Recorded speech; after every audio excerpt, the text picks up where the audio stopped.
মধ্যপ্রাচ্যে সংঘাত শুরু হওয়ায় সরকার ত্রিমুখী চ্যালেঞ্জের মুখে পড়েছে বলে জানালেন অর্থমন্ত্রী আমির খসরু মাহমুদ চৌধুরী। টাকা ছাপিয়ে সংকট সামাল দেওয়া হবে না বলেও আশ্বস্ত করেন তিনি। নতুন অর্থবছরের বাজেটে ঋণ নির্ভরতা কমিয়ে বিনিয়োগ বান্ধব সুযোগ সুবিধা বাড়ানোর কথা জানান অর্থমন্ত্রী। দায়িত্ব গ্রহণের পর প্রথমবারের মতো আগারগাঁওয়ের রাজস্ব বোর্ডের সঙ্গে বৈঠক শেষে সাংবাদিকদের তিনি এসব কথা বলেন। মধ্যপ্রাচ্য যুদ্ধের ফলে দেশে চলছে জ্বালানি সংকট। এতে দেশের ভিতরে যেমন তৈরি হচ্ছে ভোগান্তি, তেমনি আমদানিতে বাড়ছে সরকারের খরচ, যার প্রভাব শেষ পর্যন্ত গিয়ে পড়বে জীবনযাত্রার ব্যয়ে। মধ্যপ্রাচ্যে যে যুদ্ধ হচ্ছে, এটা হচ্ছে আরেকটা বড় সমস্যা। এখানে রাজস্ব বোর্ডের সঙ্গে প্রথমবারের মতো বৈঠক শেষে অর্থমন্ত্রী জানালেন, মধ্যপ্রাচ্যের কারণে সরকার এখন ত্রিমুখী সংকটের মাঝে পড়েছে।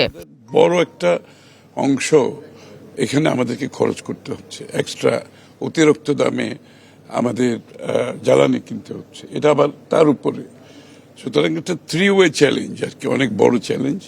এমন সংকটের মাঝে সরকারকে নতুন অর্থ বছরের বাজেট প্রণয়ন করতে হবে। সেখানে ঋণ নির্ভরতা কমানো হবে বলে জানান তিনি। সেই সঙ্গে টাকা ছাপানো হবে না বলে আশ্বস্ত করেন অর্থমন্ত্রী। আমরা ঋণ নির্ভর অর্থনীতির থেকে বিনিয়োগ নির্ভর অর্থনীতির কথা বলছি।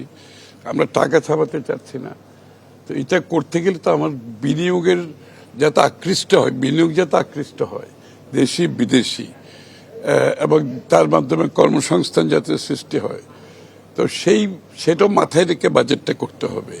বুধবার দ্বিতীয় দিনের প্রাক বাজেট আলোচনায় ব্যাংকের এমডিদের সংগঠন এবিবি সহ আর্থিক খাত সংশ্লিষ্ট কয়েকটি সংগঠনের সঙ্গে বৈঠক করে রাজস্ব board. Afroza Lamia, star news.